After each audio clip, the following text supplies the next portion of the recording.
Apareceu para vocês aí? Que tá para gravar? Apareceu. Ótimo.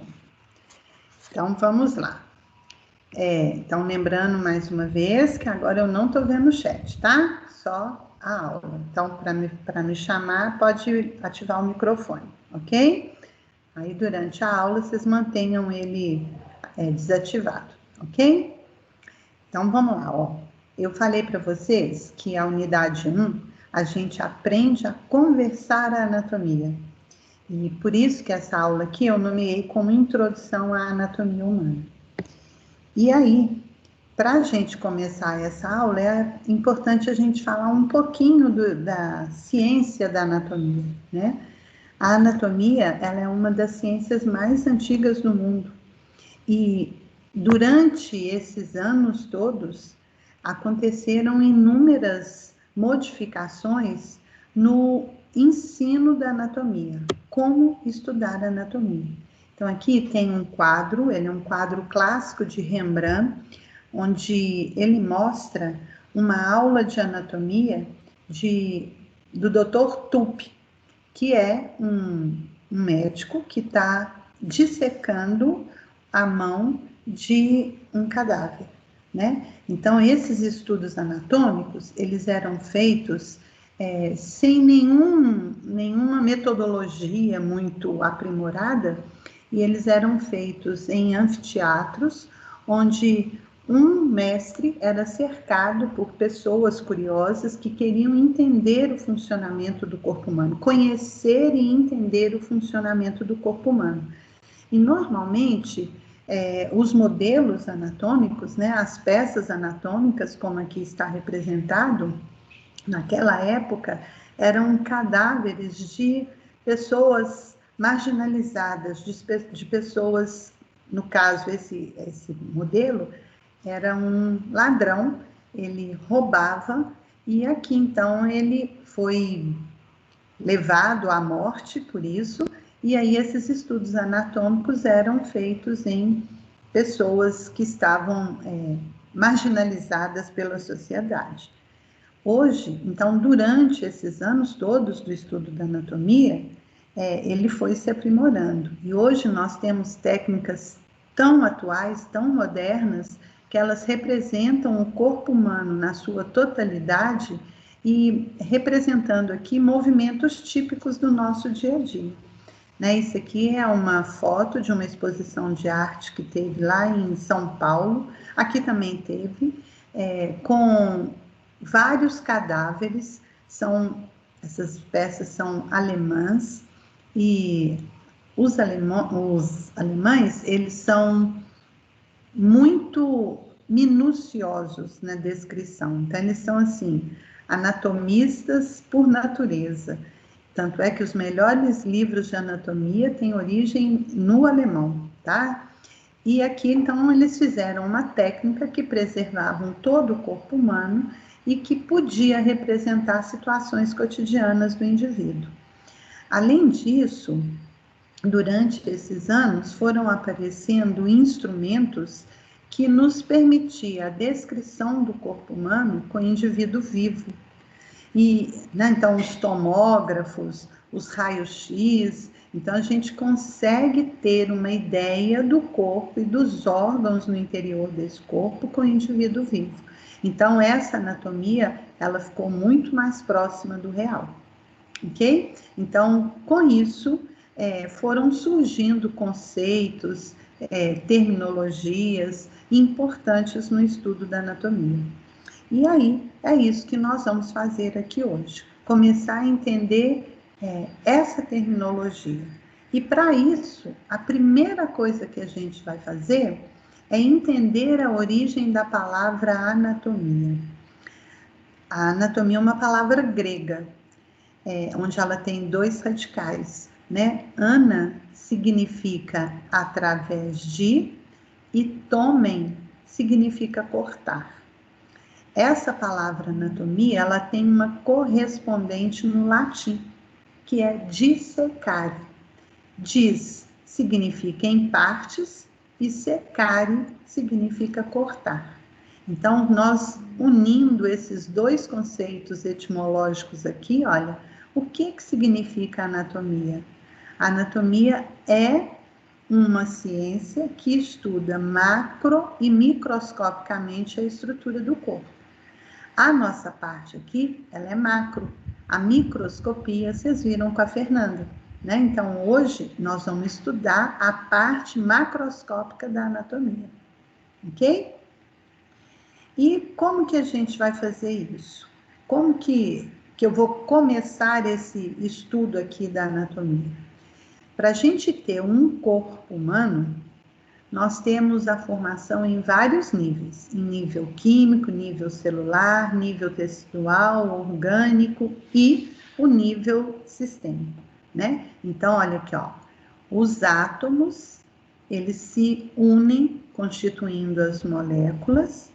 Essas moléculas se organizam constituindo as células e essas células formam os tecidos.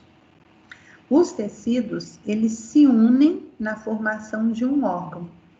E esses órgãos, os órgãos com mais ou menos a mesma estrutura tecidual e com a finalidade comum, uma função comum, organizam os sistemas e esses sistemas, então, se unem na formação do corpo humano.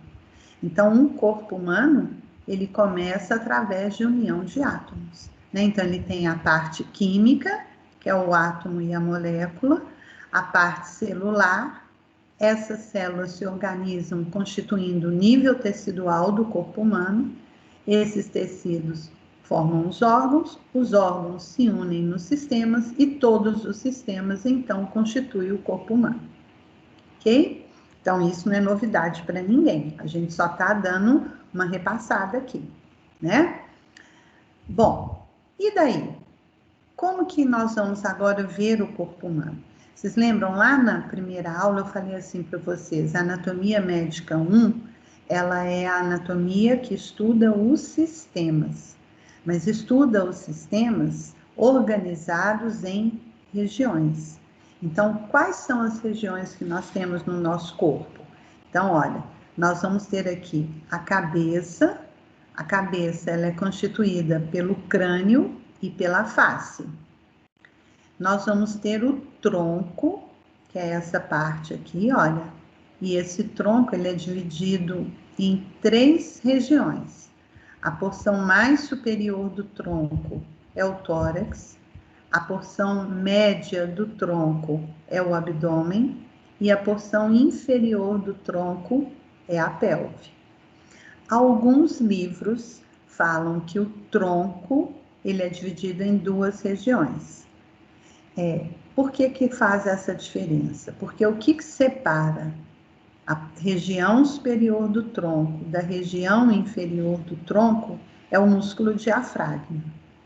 Então, nós vamos ter internamente aqui um músculo, que é chamado de músculo diafragma.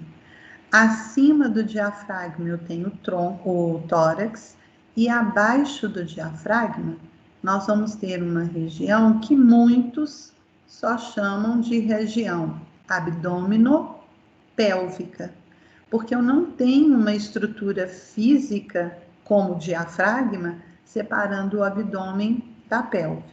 Então, por isso que a porção inferior ao diafragma pode ser chamada de região abdominopélvica. Então, não está errado, tá? Então, vocês podem ter essas 2 classificações no tronco: tórax, abdômen e pelve, ou só tórax e abdominopélvica, ok? A região posterior do tórax, ela é chamada dorso. Então, as nossas costas, anatomicamente, recebem o nome de dorso. Bom, associado ao tronco, nós temos os membros. Então, a gente vai ter um membro superior, que está associado à região torácica, e nós vamos ter os membros inferiores, que estão associados à região pélvica, se eu considerar as 3 partes, ou abdominopélvica. Então, essas são as divisões dos membros.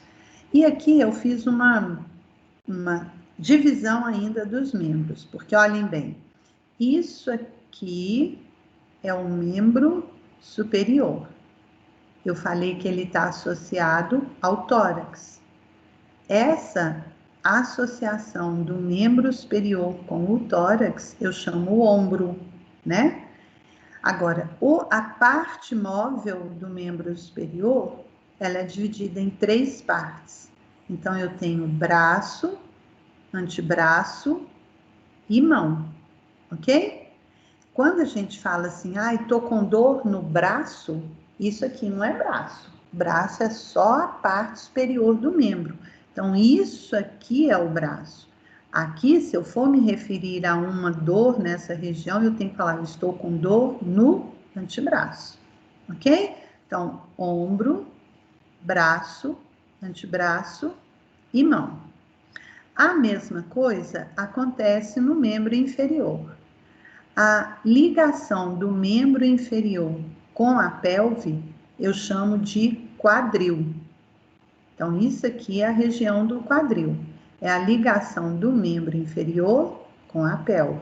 Agora, a parte livre do membro inferior, ela também é dividida em 3 partes. Coxa, perna e pé. Então, aqui, ó, eu não tô com dor aqui, ó, eu não tô com dor na perna, não. Eu tô com dor na coxa. A perna é só essa parte do membro inferior. Então, são conceitos pequenininhos, mas que a gente aprende errado, a gente fala errado, né? E agora vocês, como futuros médicos, vocês não vão poder fazer isso mais, ok? Então, braço, antebraço, mão, coxa, perna e pé, ok? Bom, para estudar anatomia, a gente começa esse estudo determinando alguns conceitos, pequenos conceitos. E, na verdade, nós vamos falar 4 conceitos. Então, o que eu vou definir? O que é normal, o que é variação anatômica, o que é anomalia e o que é monstruosidade. Esses são os 4 primeiros conceitos que a gente tem que entender hoje aqui e ficar claro. O que é normal na anatomia?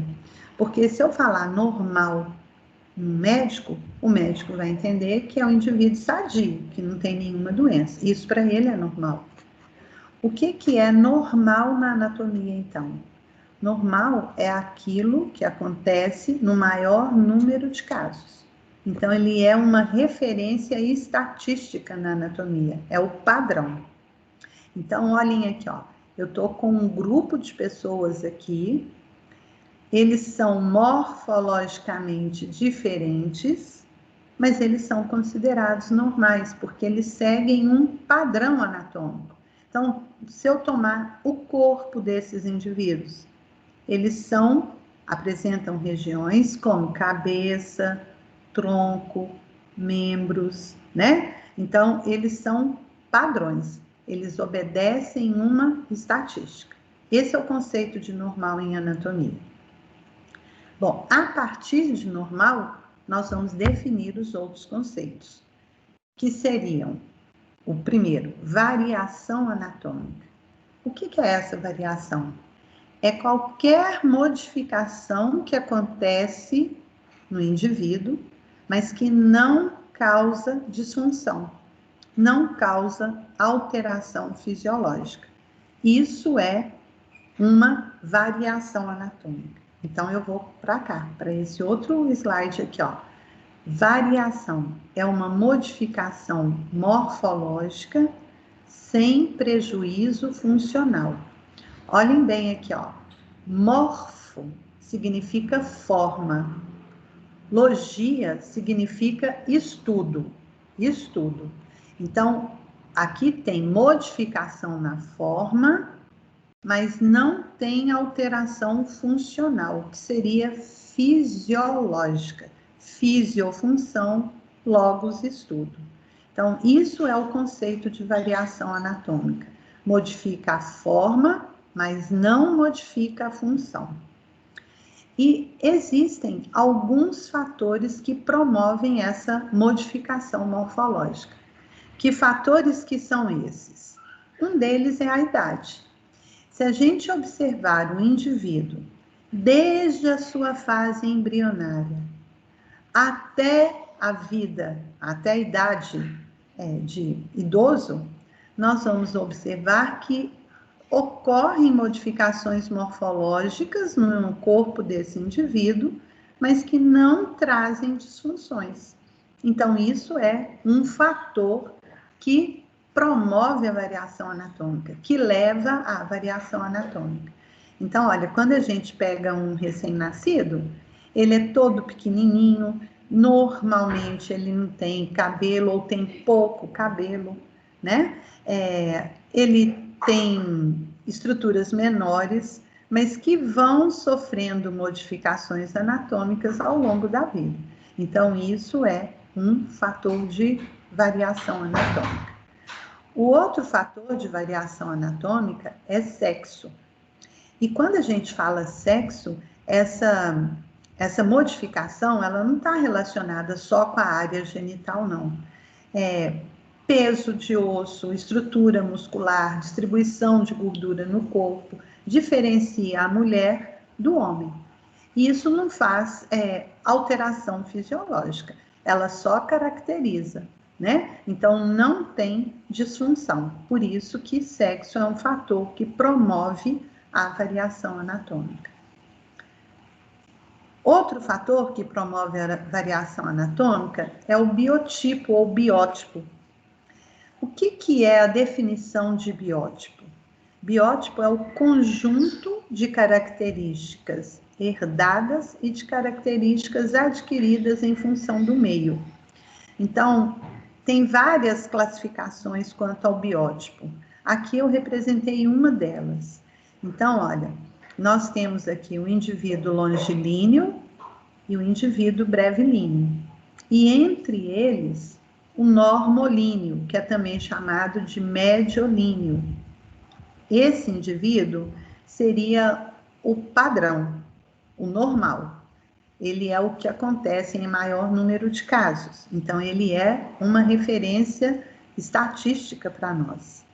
Mas olhem bem, ele pode, um dos biótipos, que é o longilíneo, olha a característica do corpo dele, teve modificação, mas ele não teve alteração fisiológica. Então, olhem aqui, ó, o longilíneo, normalmente, ele é um indivíduo alto, ele é um indivíduo magro, ele tem os membros mais longos do que o tronco, ele tem um pescoço comprido, e normalmente o tórax dele, a região do tronco dele, é uma região achatada, porque ele é fininho, então ela é achatadinha.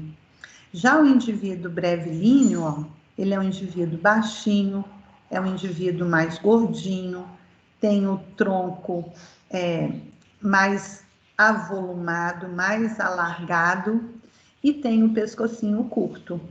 Então, esse indivíduo é o brevilíneo. Então, a gente observa que aconteceram modificações morfológicas neles, mas que isso não comprometeu a função do indivíduo. Então, o biotipo também é um fator que leva à variação anatômica. Outro fator são os padrões biológicos, antigamente chamados de raças. Então, as etnias. Se nós olharmos aqui essas 3 mulheres, olha, elas têm tom de pele, cor de cabelo, formato de olho, formato de boca, diferentes. Mas isso não causa disfunção. Então, o padrão biológico também promove variação anatômica. E, por último, outro fator que leva à variação anatômica é a evolução. Então, olha, o homem, ao longo da escala evolutiva, ele foi passando por alterações morfológicas, onde o corpo dele tornou-se mais ereto, ele passou a ter menor quantidade de pelos no corpo, porque ele agora faz uso de roupas, ele tem a pele do pé, da planta do pé e a pele da palma da mão mais fina, porque ele não tem mais que andar descalço, ele não tem mais que caçar. Então, o ambiente foi levando a uma alteração, onde a evolução também caracteriza um fator de variação anatômica. Então, esses são 5 fatores que promovem a variação anatômica: a idade, o sexo, o biotipo, a evolução e o padrão biológico. E todas as variações morfológicas que acontecem não levam à disfunção fisiológica, ok? Bom, eu falei que nós vamos definir 4 conceitos. Eu já falei 2: normal, que é o padrão, e variação anatômica, que é uma modificação na forma sem modificação de função. Agora vem o terceiro conceito, que é anomalia. Na anomalia, eu tenho uma modificação morfológica e uma modificação fisiológica, mas que são compatíveis com a vida. Então, é uma modificação com prejuízo funcional. Existe a modificação morfológica e fisiológica, mas compatíveis com a vida. Então, aqui eu pus alguns exemplos do que a gente poderia considerar como anomalia. Então, tem alguns exemplos aqui. Então, olhem bem aqui, ó. Aqui, isso aqui, olha, o indivíduo está com a boca aberta, eu estou olhando o céu da boca desse indivíduo, céu da boca, daqui para frente nós não vamos falar mais céu da boca, é o palato. Então, esse indivíduo aqui, olha, ele tem uma fenda palatina, uma abertura no palato. E esse palato, na verdade, ele separa a cavidade nasal da cavidade oral. Então, quando a gente apresenta essa fenda palatina aqui, olha, ela permite a comunicação da cavidade nasal com a cavidade oral. Vai ter disfunção, porque, olha, esse indivíduo vai ter dificuldade na sucção, ele vai ter dificuldade na deglutição, ele vai ter dificuldade respiratória, porque ele está tendo comunicação com a cavidade oral. E essa comunicação, ela não existe, ok? Então, é uma disfunção anatômica. Aqui, um outro caso de anomalia é o que a gente chama de polidactilia. Poli significa muitos, vários, dáctilos, dedos. Então, esse indivíduo, olha, ele sai do padrão anatômico. Normalmente, nós temos na mão e nos pés 5 dedos.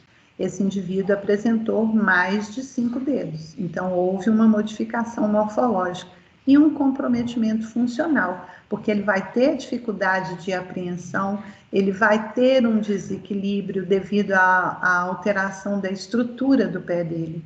Então, tem comprometimento funcional.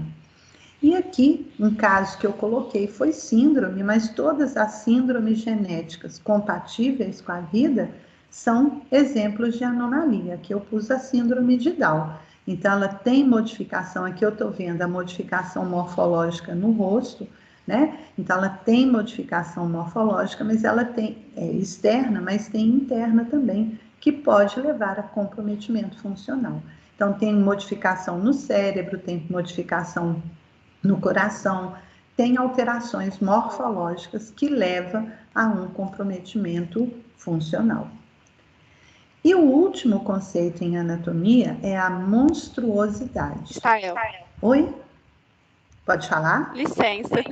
Pode falar, fica à vontade. No caso da anomalia, a pessoa ela tem que nascer com essa anomalia ou ela pode ser adquirida durante a vida? Ela pode ser adquirida.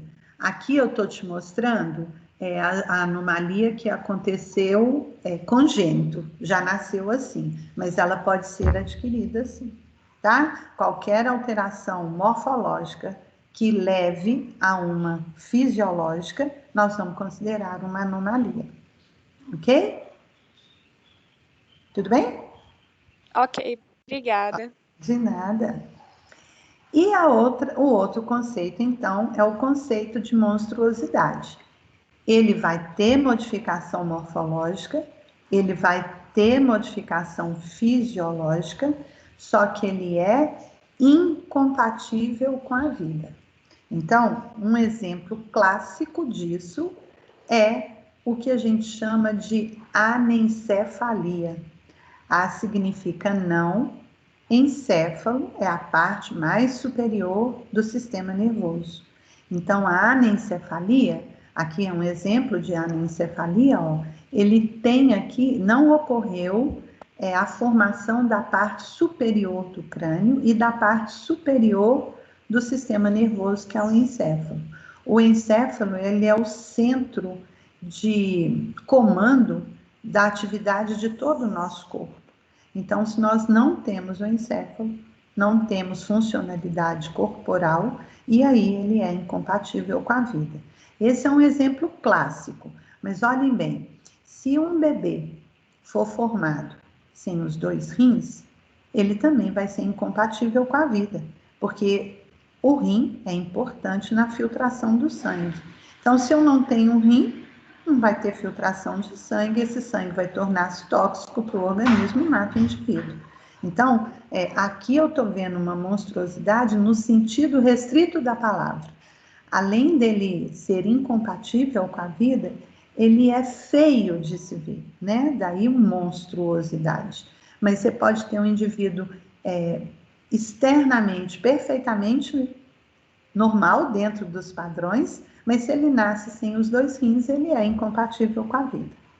Então, é um exemplo, o exemplo mais clássico de monstruosidade que nós temos é esse daqui, que a gente chama de anencefalia. Ok? Então, ó, 4 conceitos. Então, agora pergunta para vocês aqui. O que é normal em anatomia? Pode me responder aí. O padrão. Estatisticamente se repete? Isso, é o padrão, é a estatística, é aquilo que acontece em maior número de casos. Ok. Bom, o que é uma variação anatômica? Uma modificação morfológica que não tem disfunção fisiológica. Isso. E o que pode levar o indivíduo a apresentar uma variação anatômica?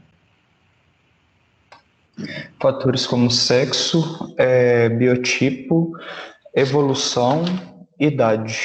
Idade e o padrão biológico, né? Isso. As etnias também são, também é um fator de variação anatômica, não é isso? O que diferencia a variação anatômica da anomalia? O prejuízo funcional. O prejuízo funcional. Isso diferencia variação de anomalia. E o que diferencia a anomalia de monstruosidade? Compatibilidade com a vida. Isso, compatibilidade com a vida. Porque modificação morfológica e fisiológica os dois têm. Só que na anomalia ela é compatível com a vida e na monstruosidade ela é incompatível com a vida. Ficou tranquilo esses conceitos? Bom, então vamos... Estael, Oi? Existe alguma, não sei se novo, se existe algo assim, mas que não gere prejuízo e sim uma melhoria, essa anomalia, por exemplo? Se eu tiver uma modificação anatômica que gere melhorias para o funcionamento. Não tem nada citado na bibliografia, mas existe a angiogênese, que é a formação de novos vasos sanguíneos, que podem garantir a irrigação de uma determinada área do coração, da pele, né? Então, é uma modificação morfológica que é mais saudável para o organismo, porque a oxigenação vai ser melhor, a nutrição vai ser melhor, mas isso não está na literatura, mas a gente pode pensar nisso sim como uma modificação morfológica que traz melhoria para o corpo. Ok? Alguma dúvida a mais nesses conceitos? Então vamos lá, passando. Bom, Nós comentamos no início da nossa aula agora que a anatomia é uma das ciências mais antigas do mundo.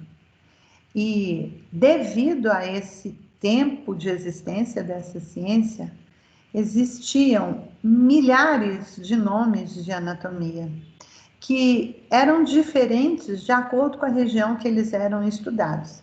Na verdade, uma estrutura, ela tinha mais de um nome, porque cada região dava um nome àquela estrutura. Cada lugar, cada país dava um nome àquela estrutura.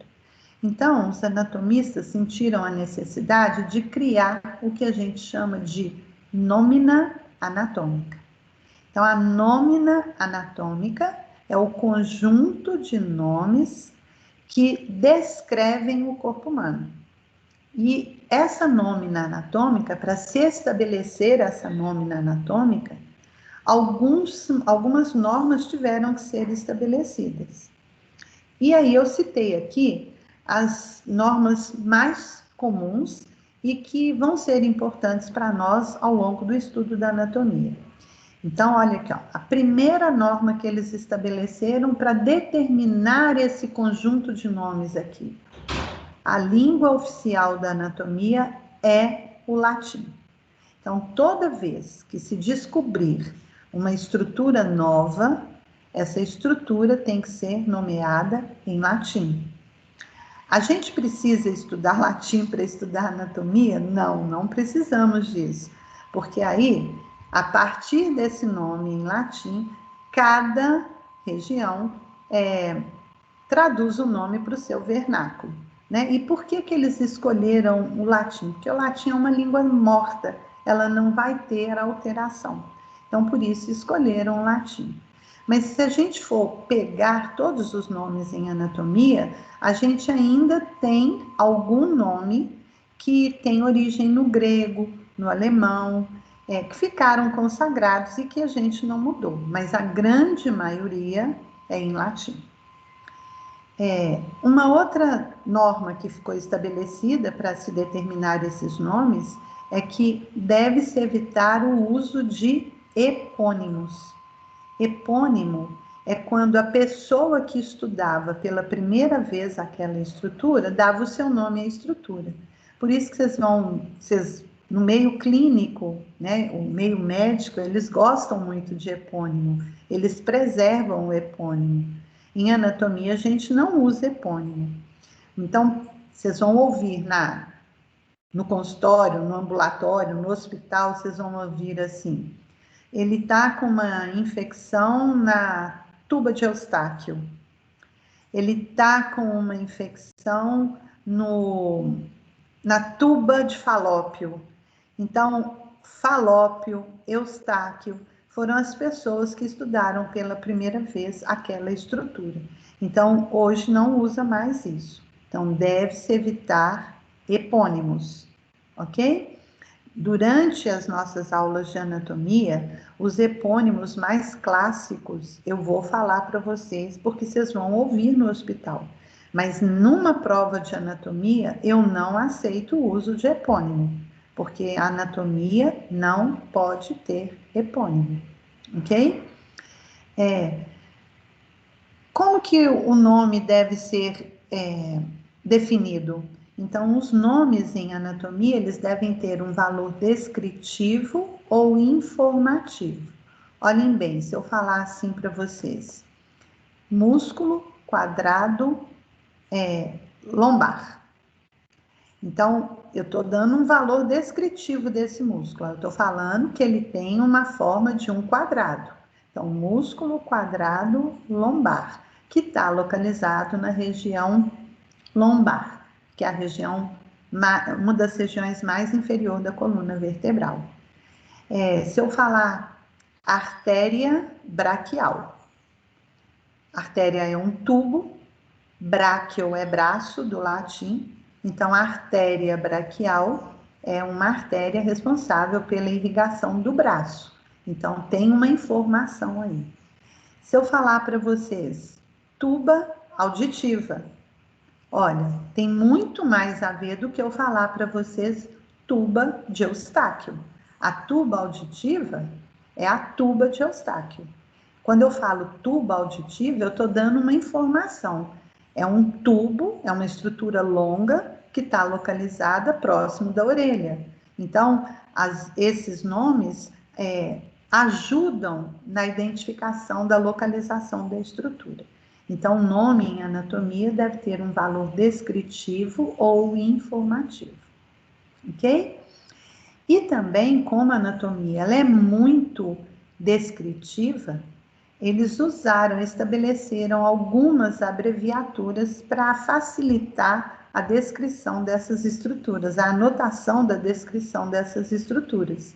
Então, um exemplo aqui, ó, quando eu ponho A ponto, eu estou me referindo a uma artéria. Então, A ponto braquial, artéria braquial. Se eu quiser falar das duas artérias braquiais, eu dobro a vogal aqui, ó, AA. E assim foi para veia, para músculo, para nervo e para ligamento. Eu não coloquei aqui outras, mas tem GL, que é glândula, face, FASC, que é fascículo, mas esses são os que nós vamos usar esse semestre com mais frequência. Então, artéria, veia, músculo, nervo e ligamento. Se eu quiser falar no plural, eu dobro. No caso de ligamento, eu vou dobrar a última letra. Então, Lig-G, ok? Então, essas normas, elas ajudaram a diminuir o nome de estruturas anatômicas. Então, por exemplo, eu tinha em média de 25 mil nomes na literatura anatômica. Depois dessas normas estabelecidas, esses nomes reduziram para 5 mil. Então, tinha estrutura que tinha mais de um nome, que era a mesma coisa, dependendo da região onde ela estava sendo estudada. Então, o objetivo da nômina anatômica é um conjunto de nomes que descreve o corpo humano e universaliza essa descrição, padroniza essa descrição. Ok? Bom, o que mais que foi estabelecido nessa nômina anatômica? A posição anatômica. Essa posição anatômica, ela também pode ser chamada de posição ortostática. O que significa isso? É a posição bípede. O indivíduo está apoiado na planta dos pés. Isso é posição ortostática ou posição anatômica. E isso aqui é importante, gente, porque se cada lugar que for descrever o corpo humano, descreve esse corpo humano numa posição, vai haver alteração de estruturas dentro do corpo, de localização de estruturas dentro do corpo humano. Então, o que é a posição anatômica? Então, aqui nessa figura eu estou representando a posição anatômica. Ó, primeiro, o indivíduo está na postura ereta. Então, ele tem cabeça e corpo eretos. Que mais? Na cabeça, o olhar do indivíduo tem que estar para a linha do horizonte. Então, sempre olhando para frente. Outra descrição de posição anatômica. Olha os membros superiores dele, ó. Esses são os membros superiores. Então, os membros superiores, eles estão pendentes, perto do tronco, com a palma da mão sempre anterior. E os membros inferiores, eles estão unidos, apoiados no chão, com os dedos sempre voltados para a região anterior do corpo.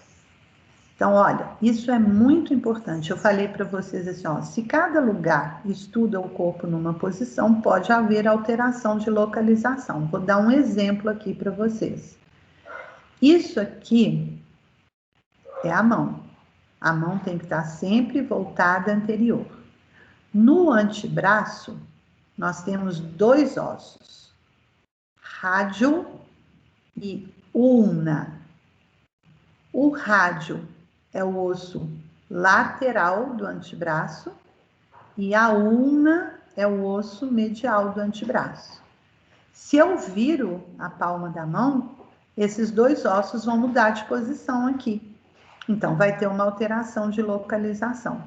Então, por isso que a posição anatômica é sempre com a palma da mão voltada anteriormente.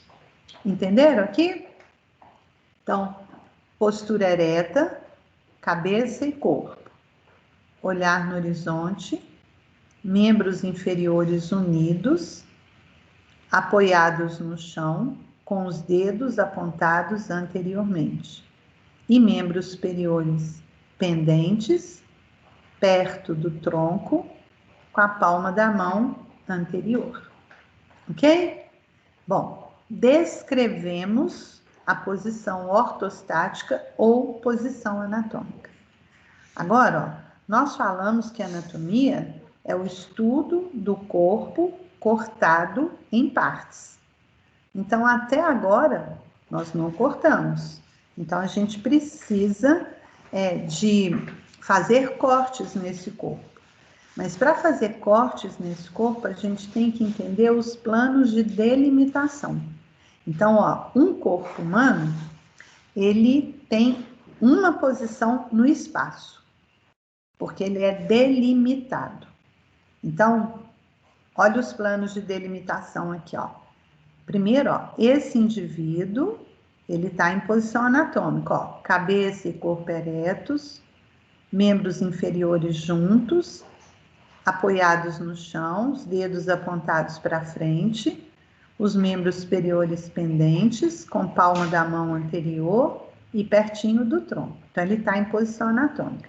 Agora, eu vou colocar esse indivíduo dentro de uma caixa de vidro. Então, dentro de um paralelepípedo, ó, isso aqui é um paralelepípedo, ó. Então, o indivíduo está dentro do paralelepípedo. E esse indivíduo, ele vai ser tangenciado por planos. Então, os planos são linhas imaginárias que vão tocar a superfície do corpo desse indivíduo. Então, nós temos 6 planos de delimitação. 2 planos horizontais e 4 planos verticais. Então, olhem bem aqui, ó. Esse é um plano horizontal e esse aqui é outro plano horizontal. O plano horizontal, ele tangencia a cabeça e tangencia os pés. Então, eu tenho o plano cranial ou superior, está tangenciando a cabeça, está encostando no ponto mais alto da cabeça. Esse é o plano cranial ou superior. E eu tenho um outro plano que tangencia a planta dos pés. Então, esse plano, ele é chamado de plano inferior ou podálico. Podos é pé. Então, ele está tangenciando a planta dos pés.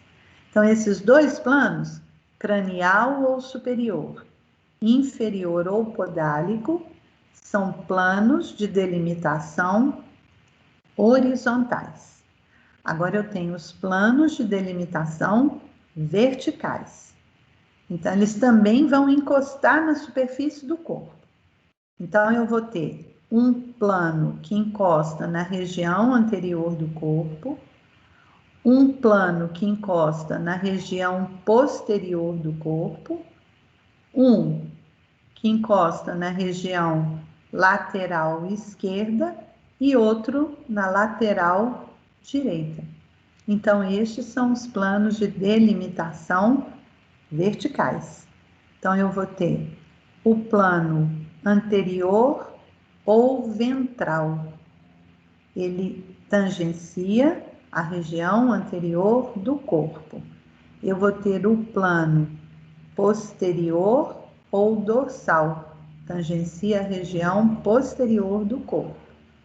Plano lateral esquerdo, plano lateral direito.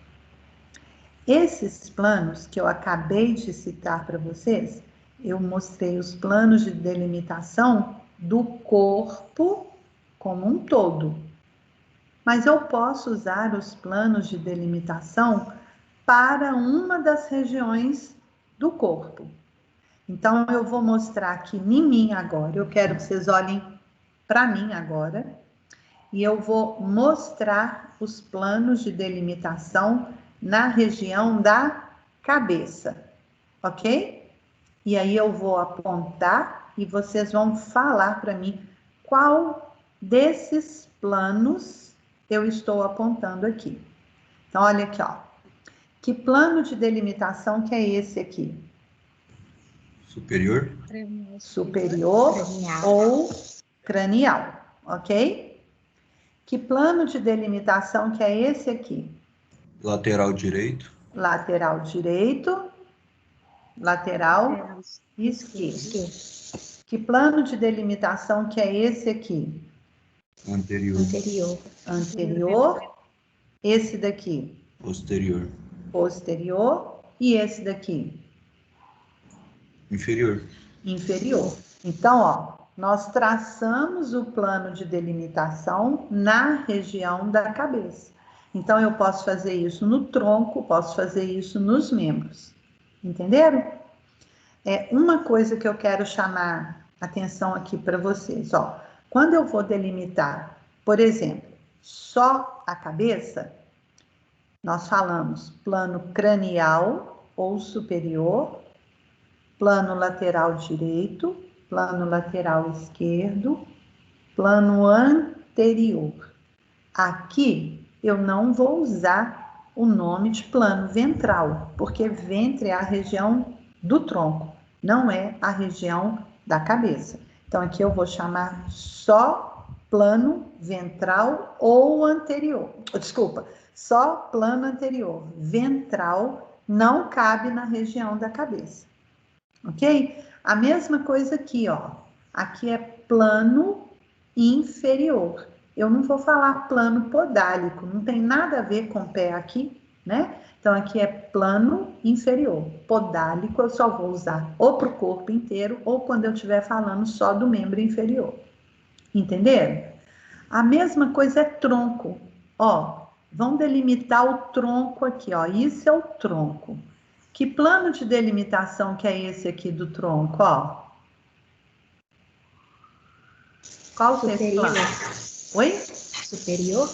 Plano superior.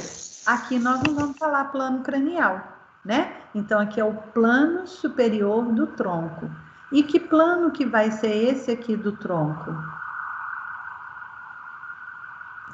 Inferior. Plano inferior. Também não vamos usar plano podálico, porque está longe dos pés. Mas, no tronco, o plano inferior, ele pode ser chamado de plano caudal. Por quê? A coluna vertebral, a porção mais inferior da coluna vertebral é o cóccix. E ela representa um resquício da cauda. Se nós tivéssemos um número maior de vértebras na região do cóccix, nós teríamos cauda. Então, por isso, o plano inferior do tronco pode também ser chamado de plano caudal. Não é muito usual, mas pode encontrar na bibliografia isso, ok? Então, entenderam os planos? Entenderam? Bom, então, ó, colocamos o indivíduo na posição anatômica. Qual que é a posição anatômica da cabeça e do corpo? Anterior. Eretos, né? Como que tem que estar os membros inferiores na posição anatômica? Unidos junto ao tronco e voltado para frente. Não, unidos junto ao tronco é o membro superior. Então, ó, o membro inferior, eles têm que estar unidos, apoiados no chão e com os dedos apontados anteriormente. O membro superior, como que é? Palma da mão voltada para frente. Isso. Unidos junto ao corpo. Palma da mão anterior, que mais? Membros superiores pendentes, perto e unidos ao tronco, com a palma da mão vista anterior. Isso, certinho. Então, eles vão estar pendentes, perto do tronco e com a palma da mão anterior. Ó, nós vamos fazer um combinado aqui. A partir de agora, nós vamos evitar os termos para frente, para cima, para o lado. A gente vai usar a terminologia anatômica, né? Então, palma da mão anterior. Se eu quiser falar de membro inferior apoiado no chão, a gente nunca vai usar, nunca não, né? Nós vamos evitar o uso dessas terminologias cotidianas, tá? Populares, né, na verdade. Estael, Oi. Você pode repetir, por favor, a posição anatômica dos membros inferiores quanto aos dedos? Como Quanto que aos deve ser dedos? descrito? Isso. Uhum. Os dedos devem estar sempre voltados anteriormente, porque você pode pôr o seu pé apoiado no chão, mas o pé virado para o lado. Então, os dedos estariam indicando a posição lateral, tá? Então, os dedos, eles têm que estar sempre voltados anteriormente, ok? Tudo bem, Yuri? Ok. Tudo bem, obrigado. De nada. Bom, então, já colocamos em posição anatômica e já delimitamos o corpo. Só relembrando que nessa figura eu estou mostrando a delimitação do corpo como um todo, mas eu posso usar esses planos de delimitação para regiões específicas do corpo. Bom, então vamos lá. Agora, Uai, não quer passar? Agarrou. Aí. Só que nós falamos que a anatomia é o estudo do corpo através de cortes. Então, para eu cortar o corpo, esse corpo tem que estar em posição anatômica. Bom, quais são os cortes? Corte é também chamado de secção. Então, é planos de secção ou planos de corte. Então, quais são os cortes que a gente pode fazer? Isso aqui é muito importante, ó, para quem quer fazer cirurgia. Quando a gente vai fazer a cirurgia, vocês não podem pegar o bisturi e sair cortando de qualquer jeito. Vocês têm que obedecer os cortes. E aqui nós vamos, então, aprender quais são esses cortes. Então, olha aqui, ó. Aqui eu tenho uma mulher na postura ereta, né? Cabeça e corpo eretos. Aqui os pés e os membros superiores dela não estão como deveriam estar, né? Próximos, apoiados no chão com o dedo anterior. E aqui, ó, o membro superior tinha que estar mais pertinho do tronco. Mas isso não vai alterar as nossas definições aqui. Então, olhem bem. Existe um corte que passa exatamente pela linha mediana. Linha mediana é a linha que passa no centro do nosso corpo e que divide o nosso corpo em duas metades proporcionais. Eu não vou falar igual, porque vocês vão ver que não existe um lado igual ao outro dentro do corpo humano. Então, ó, o plano sagital mediano, ele pode ser também chamado só de plano mediano, e ele passa exatamente pelo centro do nosso corpo. Então, esse corte é um corte sagital mediano, ok? Um exemplo aqui desse corte sagital mediano, ó, só para a gente começar a entender a aplicação disso. Se eu vou fazer uma cirurgia cardíaca de peito aberto, normalmente eu faço um corte sagital mediano, passando pelo centro do externo, que é o osso mais anterior do tórax. Então, é um corte sagital mediano, ok? Então, tá aqui, ó, corte sagital mediano, é o corte feito exatamente na linha mediana, que passa no centro do nosso corpo, dividindo o nosso corpo em duas metades proporcionais. Corte sagital mediano ou mediano, ok? Esse corte, ele pode, na clínica, ele é chamado de corte axial. Axis significa eixo, então ele está passando no eixo do corpo, por isso corte axial, ok? Esse outro corte aqui, ele é chamado de corte frontal. Esse corte frontal, ele separa o corpo numa região anterior e numa região posterior. Ou seja, esse corte, ele é paralelo aos planos anterior e posterior. Então, ele vai sempre separar a região anterior do corpo da região posterior do corpo. Corte frontal, que é também chamado de corte coronal. Na clínica, tá? Corte coronal. E esse corte aqui, ele é chamado de corte transversal. O corte transversal, ele é paralelo aos planos superior e inferior. Então, o corte transversal separa a região superior do corpo da região inferior do corpo. Assim como os planos de delimitação, esses planos de secção também podem ser feitos em cada região do corpo humano. E em vários níveis. Por exemplo, esse corte aqui que é corte transversal. Eu estou fazendo o corte transversal aqui exatamente na região central, no plano horizontal.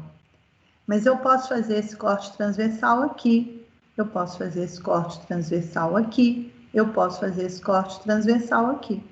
Então, a região, eu falei que o corte transversal separa o anterior, o superior do inferior. Isso não precisa ser proporcional. Pode ser que eu tenha um corte transversal mais alto, então a parte superior é menor e a parte inferior é maior. Ok? E a mesma coisa com frontal. Eu posso fazer um corte frontal mais anterior ou mais posterior no corpo. Isso vai variar. Entenderam esses cortes? Tudo bem, gente? Tudo. Sim, tranquilo. Então, vamos lá. Que corte que é esse que eu fiz aqui? Mediano? Corte mediano ou sagital mediano. Olhem bem aqui, ó. Passou exatamente no centro do corpo do indivíduo. Então, ele é um corte mediano ou sagital mediano. O que esse corte faz? Separa o lado direito do lado esquerdo do corpo. Me fala aqui uma coisa, esse indivíduo está em posição anatômica? Não. Não. Não. Olha aqui, ó. As mãozinhas dele estão lá para trás, o braço não está estendido, ele está flexionado. Olha o membro inferior, ele está separado, os dedinhos estão apontados para o lado, então ele não está em posição lateral, em posição anatômica, mas é só para a gente entender o corte. Quanto ao biotipo, esse indivíduo é longilíneo, normolíneo ou brevilíneo? Brevilíneo. Brevilíneo, olha lá, um indivíduo baixinho, gordinho, pescoço curto, os membros curtinhos em relação ao tronco, né? O tronco mais avolumado. Então, ele é um indivíduo brevilíneo. Isso aqui é uma variação, é uma anomalia ou é uma monstruosidade? Variação. É uma variação anatômica. E qual que é o termo de variação anatômica? Qual que é a definição de variação anatômica? Por definição, a gente tem alterações morfológicas, mas não fisiológicas, sem prejuízo. Isso. A gente tem alteração no biotipo. Isso. E parece ter alteração em etnia também. Isso. Então, olhem bem, anatomia é assim que a gente estuda, tá vendo? A gente vai e volta, vai e volta. E é isso que ajuda a gente a fixar o conteúdo. Então, essa outra figura que está aqui desse lado é uma figura do Netter. Netter é um excelente atlas de anatomia. A maioria das figuras das minhas aulas eu tirei do Netter. Então, isso aqui é uma figura do Netter. O que a gente fez aqui, ó, nessa figura? Um corte sagital mediano. tirei um dos lados do corpo e agora eu estou estudando a parte interna do corpo. Então, isso aqui é o lado direito do meu corpo. Por que que eu sei que aqui é o direito? Porque eu estou vendo o fígado predomina do lado direito. Isso a gente vai aprender ao longo do semestre, né? Mas só para vocês terem uma ideia. Então, eu já fiz um corte sagital mediano para estudar as estruturas internas do corpo. Esse sagital mediano, eu vou estudar as estruturas do lado, ou do lado direito ou do lado esquerdo. Ok? Que corte que é esse aqui agora?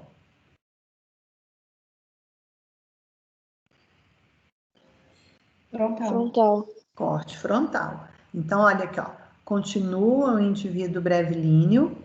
Esse aqui é o plano de delimitação anterior ou ventral dele. Esse aqui é o plano de delimitação posterior ou dorsal.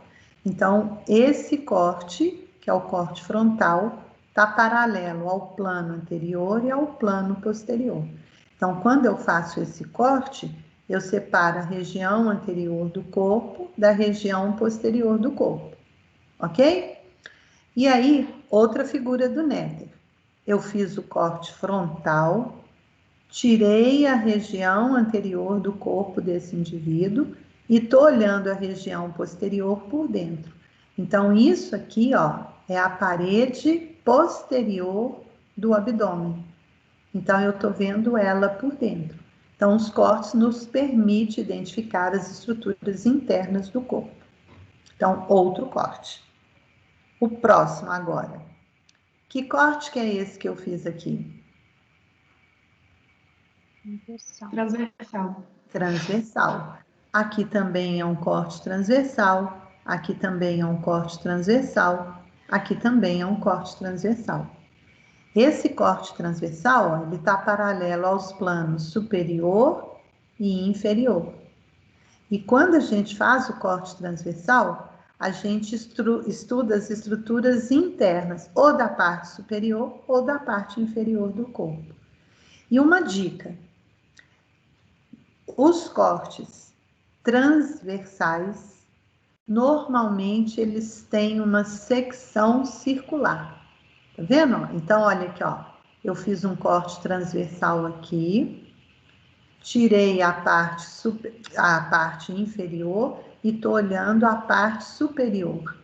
Isso aqui é circular, tá vendo? Ó, tem uma secção mais ou menos circular.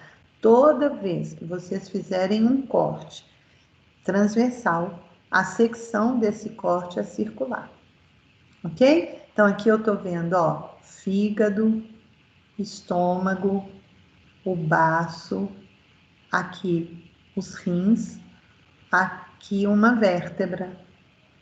À frente da vértebra eu tenho aqui a artéria aorta e aqui a veia cava inferior, que nós vamos estudar ao longo do nosso semestre também. É só para a gente já ir acostumando com essa estrutura.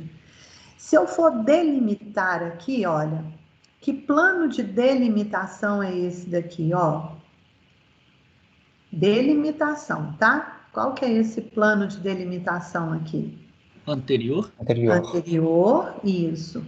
Aqui é uma vértebra, então aqui é o plano de delimitação posterior. Aqui eu vou ter o lateral esquerdo e aqui o lateral direito, ok? Então, é só para a gente ir fixando esses termos aí. Bom, não. Então, agora eu vou... Opa, desculpa, dei spoiler. Agora eu quero que vocês olhem para mim de novo. Qual é a região do corpo que eu estou segurando aqui? Cabeça. Cabeça.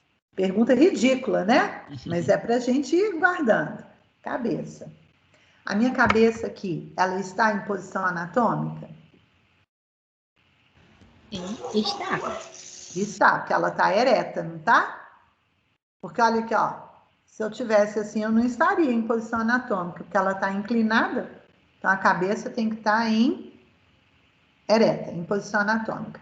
E o olhar fixo no horizonte. Então, eu estou em posição anatômica. Então, agora vamos delimitar essa cabeça. Que plano que é esse aqui, ó, de delimitação? Anterior. Anterior. Esse aqui? Inferior. Inferior. Superior.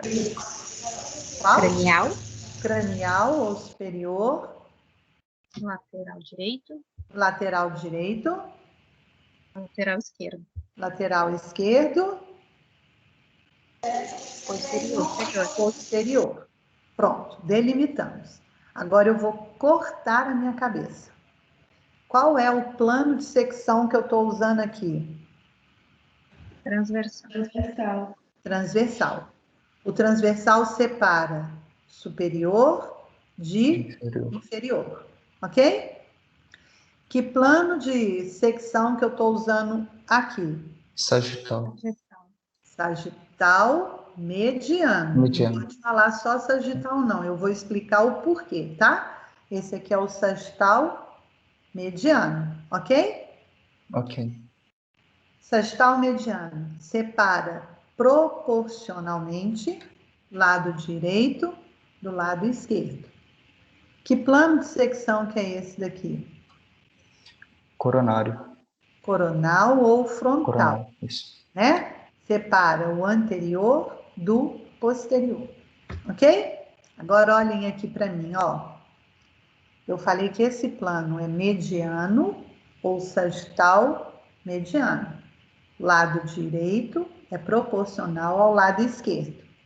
Agora, olha, se eu fizer esse corte aqui, ó, paralelo à linha mediana, se eu fizer esse corte, eu também vou separar direito de esquerdo, só que em partes irregulares, desproporcionais. Um lado vai ser menor do que o outro.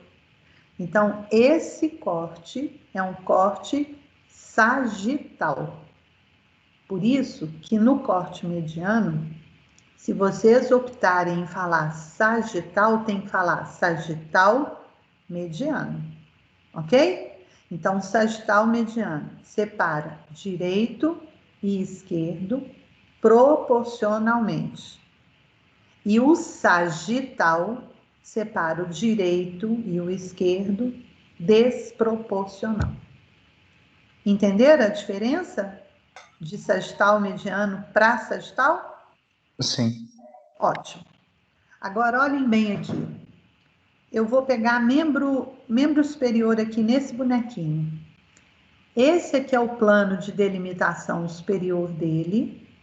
Esse é o inferior. Esse é o lateral direito, lateral esquerdo, anterior. O posterior eu não estou vendo, ok? Então, eu posso fazer nele um corte transversal, um corte sagital mediano e um corte frontal. O membro, tanto o membro superior quanto o membro inferior, eles estão ligados ao tronco. E essa ligação dele aqui do tronco é a raiz do membro. Então, no membro superior, a raiz do membro é o ombro. E no membro inferior, a raiz do membro é o quadril. Então, guardem essas informações aí, tá bom? Bom, então, ó, colocamos o corpo em posição anatômica, delimitamos o corpo, seccionamos o corpo. Para que a gente secciona o corpo? Para a gente fazer a localização das estruturas internas do corpo. Então, pronto. Fizemos aqui uma secção. Que secção que é essa que eu fiz aqui? Transversal. Sagital. Isso. Olha aqui, ó. Isso daqui, ó, tem a secção circular. Então, já dá a dica para nós que é uma secção transversal. Essa secção transversal, ela foi feita na altura do tórax. Por que eu sei que é o tórax? Eu estou vendo o externo aqui, ó. Esse externo é esse osso nosso aqui do tórax. É o osso mais anterior do tórax. E, além disso, eu estou vendo aqui as costelas, ó. Então, isso aqui é uma secção transversal na região torácica, ok? Então, agora, essas figurinhas aqui que eu pus, as letrinhas A, B, C, D, E, F, G, elas estão representando estruturas dentro do tórax. Não me interessa agora saber se isso é um pulmão, se isso é um vaso, se isso é um coração, não me interessa. Eu quero que vocês aprendam os termos de posição. Qual que é o termo de posição de cada uma dessas estruturas aqui? Porque é isso que nós vamos usar o nosso curso todo agora. Então, olhem bem. Essa linha XY que eu tracei aqui está passando exatamente no centro do corpo. Então, ela é a linha mediana. Se eu fizer um corte passando pela linha mediana, eu estou fazendo um corte mediano. Ok? Só que aqui nós não vamos falar mais de corte, nós vamos falar termos de posição das estruturas. Então, olha, essa estrutura D aqui, ela está localizada exatamente na linha mediana. Então, o termo de posição dessa estrutura D é uma estrutura mediana. Então, estrutura mediana é aquela que se localiza na linha mediana. E quando eu faço um corte sagital mediano, essa estrutura ela é dividida em partes proporcionais. Então, isso é uma estrutura mediana. Olhando essa figura aqui, ó, o externo é uma estrutura mediana, a vértebra é uma estrutura mediana, porque elas estão localizadas exatamente na linha mediana. Entenderam aqui a estrutura mediana? Então, ó, nariz é uma estrutura mediana, cicatriz umbilical é uma estrutura mediana. Estão localizadas na linha mediana. E quando eu faço o corte sagital mediano, elas são divididas em metades proporcionais. Ok? Entenderam o conceito de mediano? Entenderam, gente? Agora, olha. Israel, Oi. eu tô com uma dúvida. Tipo, tem que ser exatamente proporcional para ser uma estrutura mediana? Sim. Porque ela vai estar na linha mediana e na hora que nós fizermos o corte, ela vai estar separada em partes proporcionais. Ok? Bom, okay. Agora, olha aqui, ó. Agora a gente vai olhar essas estruturas aqui, ó. A, B e C. Olha, quando eu comparo a posição dessas estruturas em relação à linha mediana, a gente vê que a distância delas em relação à linha mediana é diferente. Eu tenho uma que está mais próxima da linha mediana, eu tenho uma que está mais afastada da linha mediana, e eu tenho uma que está num ponto médio em relação à linha mediana. Ok? Então, a gente vai dar nome, vai dar os termos de posição para essas estruturas aqui, ó. A estrutura C, quando comparadas a B e A em relação à linha mediana, ela não está mais perto da linha mediana? Então, essa estrutura é uma estrutura medial. Está mais próxima da linha mediana em relação às outras estruturas.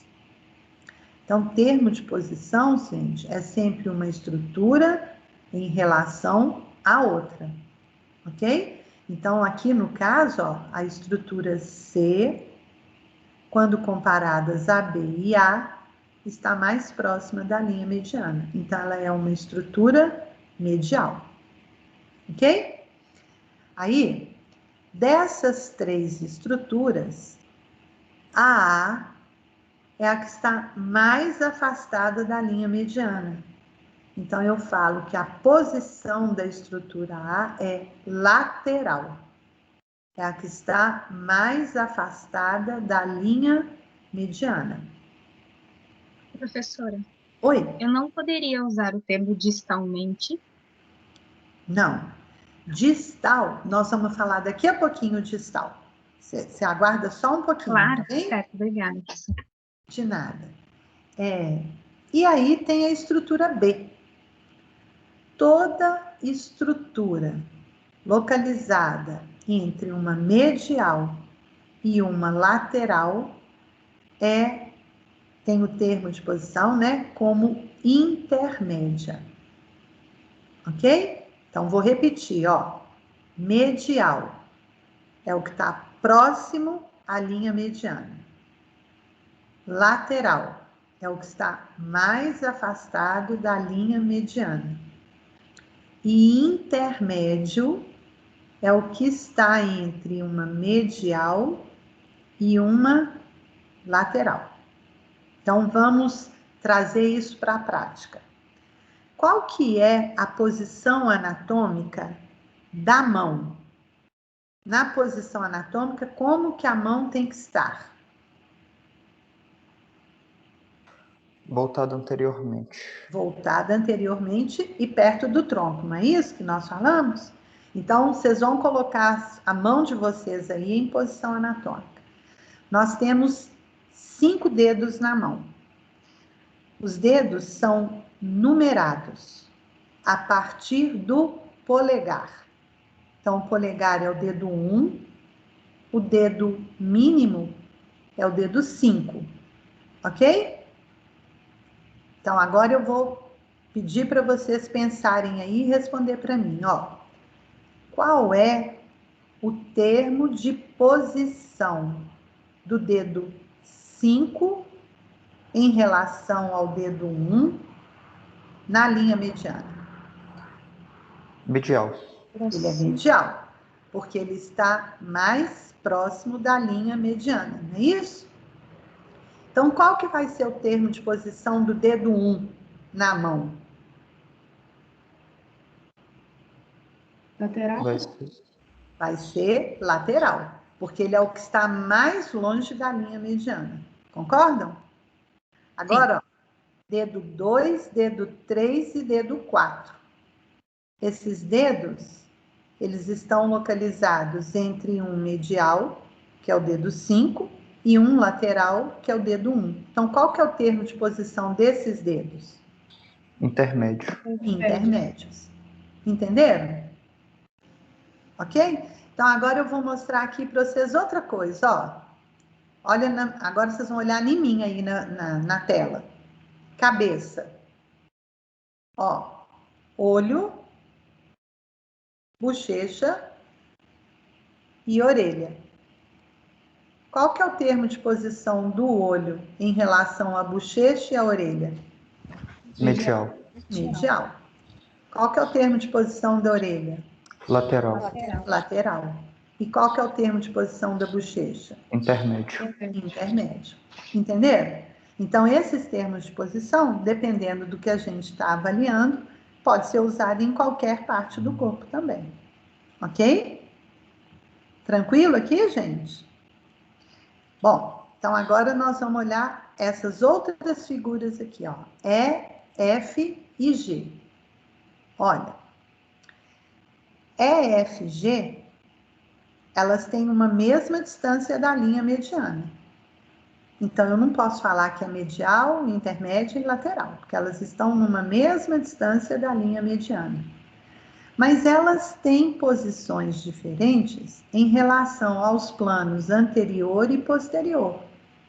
Estão vendo? Então, olha aqui, ó.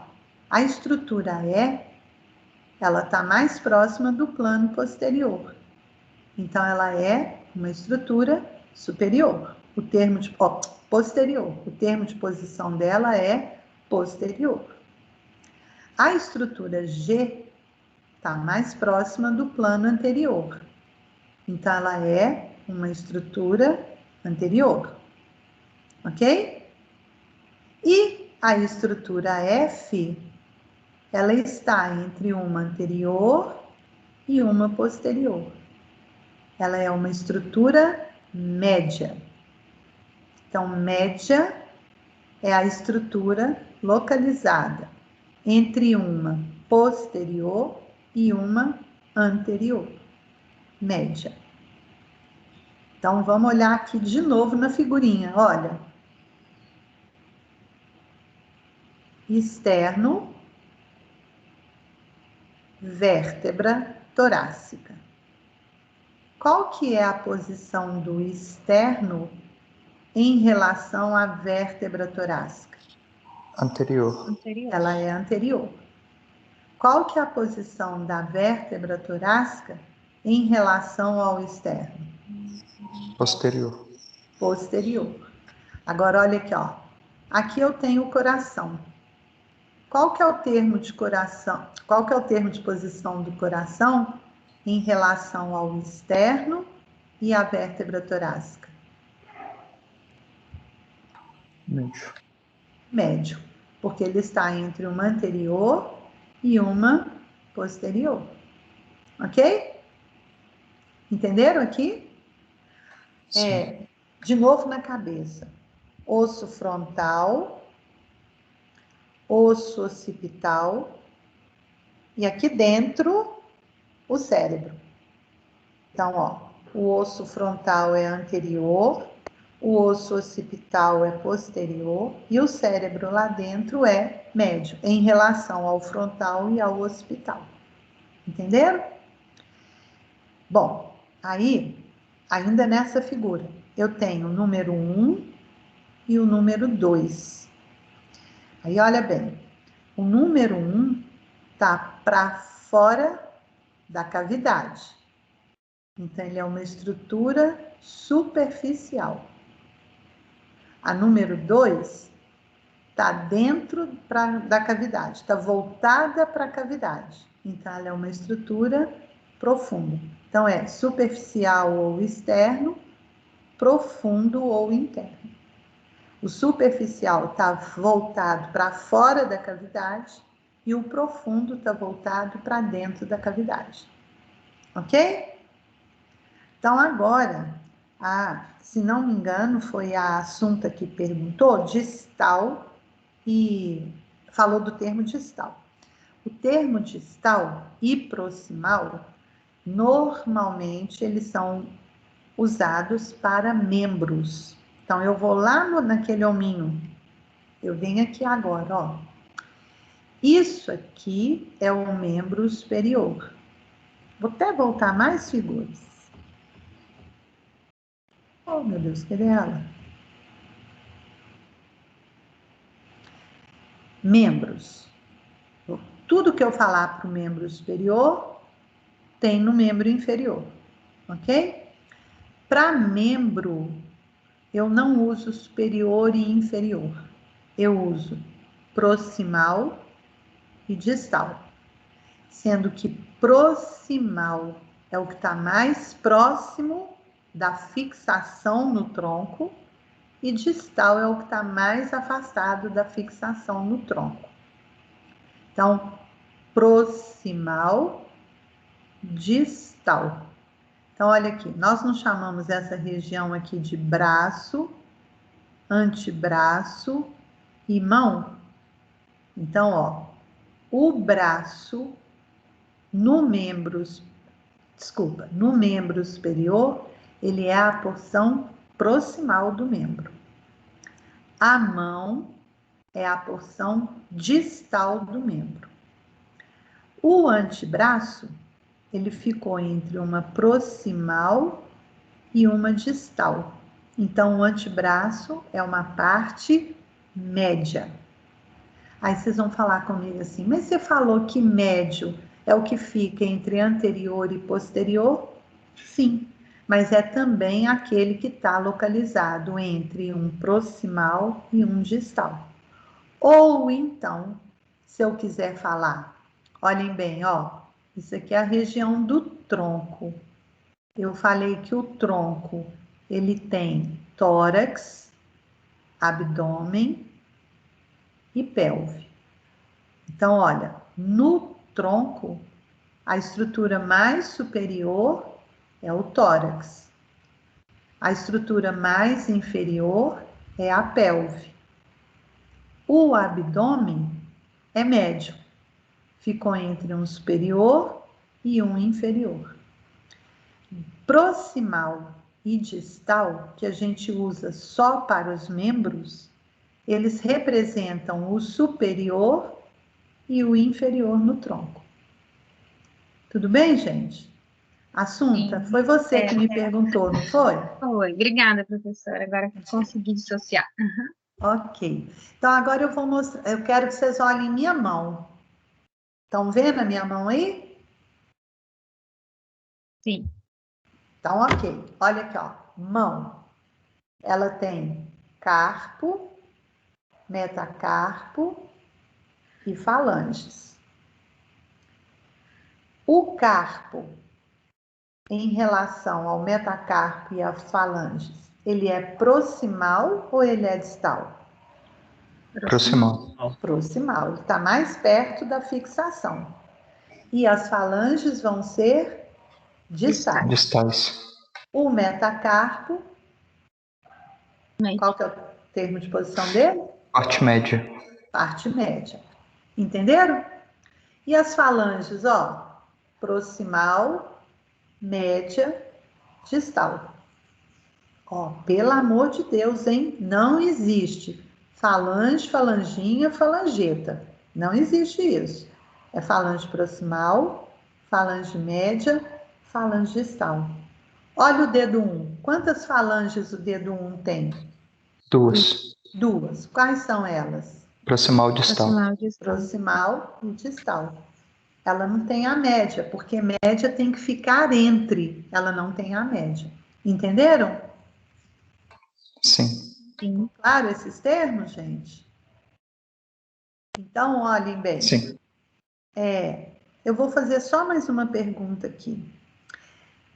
Qual que é o termo de posição do externo em relação à linha mediana? Médio.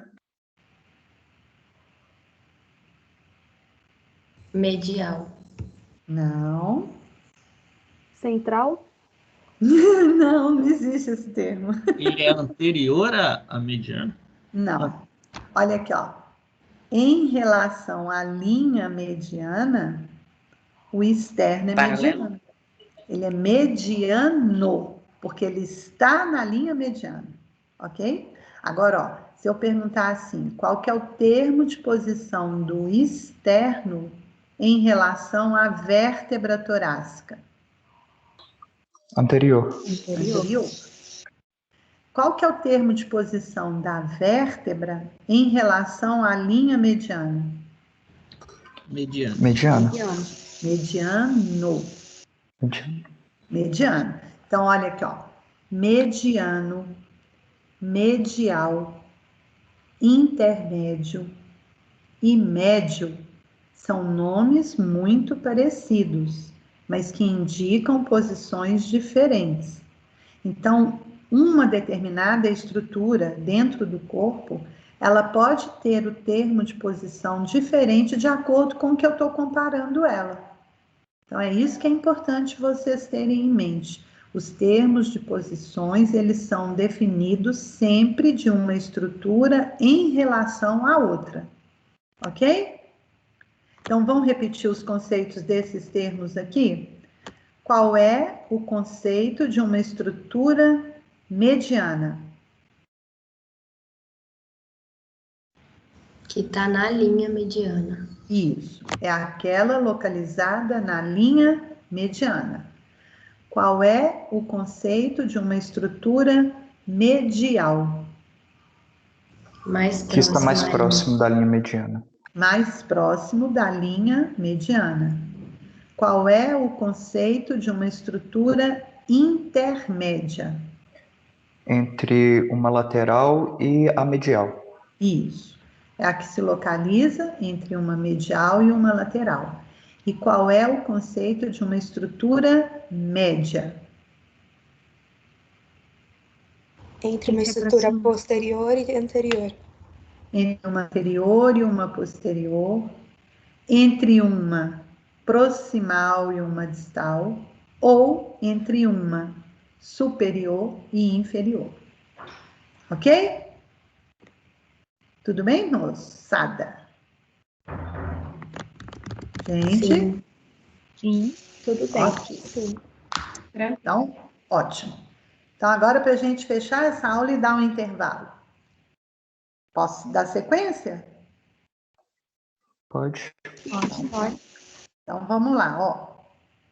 Anatomista é uma pessoa meio doidinha. A gente fala que a anatomia tem que estudar em cortes, separando as estruturas. Só que depois a gente tem que montar isso de novo. É a mesma coisa, ó. Quando a gente vai desmontar um aparelho, para ele funcionar de novo, a gente tem que pôr as pecinhas todas no mesmo lugar, senão ele não funciona. Então é o que o cirurgião faz. Ele abre o corpo, separa, conserta o que tem que consertar, mas depois ele tem que voltar com tudo para o lugar. Então, existem 4 princípios que vai explicar, vai nos ajudar na construção desse corpo humano. Então, eles são chamados de princípios de construção corpórea. E são 4. Então, a gente vai começar daqui, ó. O princípio da antimeria. Antímero significa lado. Então, a antimeria é o princípio que explica que o nosso corpo é constituído por duas partes proporcionais do corpo. Então, eu vou ter o antímero direito e o antímero esquerdo, ok? É o princípio da simetria bilateral. O nosso corpo tem 2 lados proporcionais. Por que eu falo que eles são proporcionais? Eles não são idênticos. Porque, olha bem, essa estrutura verdinha que nós estamos vendo aqui, ó, isso é o fígado. Mas a maior parte do fígado localiza-se no antímero direito. Só um pedacinho que está no antímero esquerdo. Aqui não está representado, mas no antímero esquerdo, aqui do lado, ó, eu tenho o baço. Não existe baço do lado esquerdo. O rim direito, normalmente, ele é mais baixo do que o rim esquerdo. Então, são diferenças que não permite a gente falar que os 2 lados são idênticos. Eles são proporcionais. Ok? Então, o princípio da antimeria. O corpo é constituído de 2 metades proporcionais. Cada metade é chamada antímero. Então, você tem o antímero direito e o antímero esquerdo. Então, pronto. Então, a gente já consegue explicar o lado direito e o lado esquerdo do corpo. Mas eu preciso de outros princípios. Então, vem um outro princípio, que é o princípio da metameria.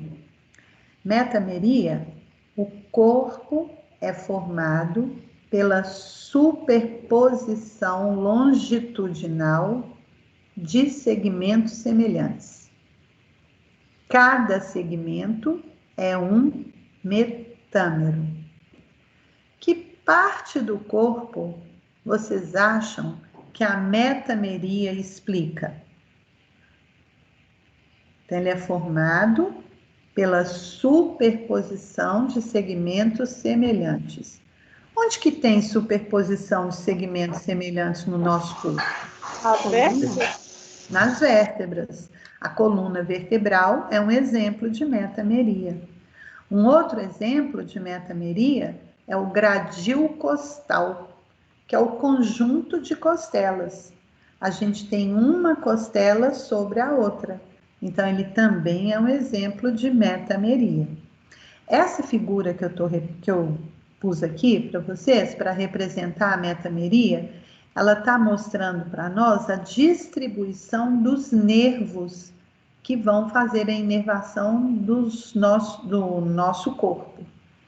Então, a disposição desses nervos, cada fiozinho desse aqui é um nervo. E ele inerva uma determinada área do nosso corpo. Isso é chamado de dermátomo. Cada nervo sensitivo faz a inervação de uma determinada área da pele do nosso corpo. Então, os dermátomos também representam o princípio da metameria. O outro princípio é a paquimeria. Paqui significa tubo. Então, a paquimeria é o princípio que explica a formação de tubos no nosso corpo. Então, deixa eu mostrar aqui nessa figurinha. Deixa eu ver se eu consigo aumentar ela aqui para vocês. Para ficar mais fácil. Espera aí. Ampliar. Olha aqui, ó. Ó, metameria. Oh, desculpa, paquimeria. Nosso corpo ele é formado por 2 tubos. Ele tem um tubo anterior e um tubo posterior. O tubo aqui está representado nessa área branca. O tubo anterior, ele está localizado no tronco e ele aloja as vísceras. Então, ele é chamado de paquímero ventral ou paquímero visceral. E nesse tubo, olha, essa faixa preta que eu estou vendo aqui é o músculo diafragma. Então, o paquímero anterior, ou ventral ou visceral, ele é dividido numa parte superior, que representa a cavidade torácica, e numa parte inferior, que representa a cavidade abdominopélvica. Então, paquímero anterior, ventral ou visceral. Esse outro paquímero, ele tem uma parte localizada dentro do crânio e ele tem uma parte localizada dentro da coluna vertebral. Então, ele é chamado paquímero dorsal ou paquímero neural. A parte dele que está localizada dentro do crânio aloja o cérebro, o encéfalo. Na verdade, o encéfalo. E a parte dele que está localizada dentro da coluna vertebral aloja a medula espinhal. Então, no princípio da paquimeria, o corpo apresenta 2 tubos. Um anterior, chamado paquímero ventral ou anterior ou visceral, e um posterior, chamado de paquímero neural ou dorsal. Bom, só que a gente tem camadas no nosso corpo. E as camadas do nosso corpo representam os estratos. Então, tem o 4º princípio, que é o princípio da estratimeria. Nosso corpo é formado pela superposição de camadas. Cada camada tem um nome. Então, normalmente, de fora para dentro. Quais são os estratos que nós temos? Essa camada mais externa é a pele. Abaixo da pele, eu tenho uma camada de gordura, que é a tela subcutânea ou hipoderme. Então, pele, tela subcutânea. Abaixo da tela subcutânea, eu vou ter uma outra camada conjuntiva, que é essa daqui, ó, que eu chamo de fáscia muscular, porque ela vai envolver uma outra camada que são os músculos. E os músculos estão em torno dos ossos. Então, essas são as camadas que formam, que constituem o princípio da estratimeria. Pele, tela subcutânea, fáscia muscular, músculos e ossos, ok? Então, formamos aqui os 4 princípios de construção corpórea. Se nós juntarmos esses 4 princípios aqui, a gente forma o corpo humano. Então, essas são as informações dessa primeira aula. Ela é muito informativa, é uma aula mais teórica mesmo, não tem prática específica dela, mas é importante a gente vê-la, né? Então, agora eu estou aqui aberta para vocês, para qualquer dúvida. Nós vamos fazer um intervalo daqui a pouquinho, depois que eu sanar as dúvidas, se tiverem, e aí depois a gente volta para outra parte da aula. Então, fiquem à vontade. Pode falar, Isabela. Repete para mim, por favor, o conceito de metameria. O corpo é formado pela superposição longitudinal de segmentos semelhantes. Deu para pegar aí, Isabela? Deu, obrigada. De nada. Só uma coisa aqui, gente, ó. Quando a gente fala na metameria, cada segmento é um metâmero. E aí vocês falaram assim para mim, que a coluna vertebral é um exemplo da metameria. Não foi que vocês falaram? Então, qual que é o metâmero na coluna vertebral? Vértebra. A vértebra. Porque a coluna, ela tem 33 vértebras, uma em cima da outra. Então, cada vértebra seria um metâmero da coluna vertebral. No gradil costal, quem vai ser o metâmero do gradil costal? Costela. Isso. Ok? Mais alguém? Israel, eu tenho com relação à paquimeria. No tubo anterior ou no posterior, né, no paquímero visceral ou dorsal, eu posso falar que eu tenho um paquímero visceral superior e um paquímero visceral pode? Na verdade, o paquímero é o tubo todo. Só que esse paquímero visceral, ele tem a porção superior, que é o paquímero torácico, né? E a porção inferior, que é o paquímero abdominopélvico. Mas, normalmente, a gente considera o paquímero o tubo todo, dividido em duas partes. Ok? Respondeu, Fernando? Respondeu sim. Beleza. Obrigado. Ok. Mais alguma dúvida? Deu para acompanhar, gente? Apesar da quantidade de informação, porque essa aula é muito teórica, né? Deu para acompanhar? Deu sim. Então tá jóia. Ninguém mais tem dúvida, então? Então, olha, eu vou parar a gravação agora e quando a gente voltar para a segunda parte da aula, que é a anatomia do tórax, eu volto a pôr para gravar. Então, são 10h14. Podemos voltar 10h40? Vocês acham que esse intervalo está legal para vocês? Sim. Tá ótimo. Ok. Então, 10h40 eu chamo vocês de volta. Combinado? Então, Combinado. ok. Combinado. Até. Obrigada.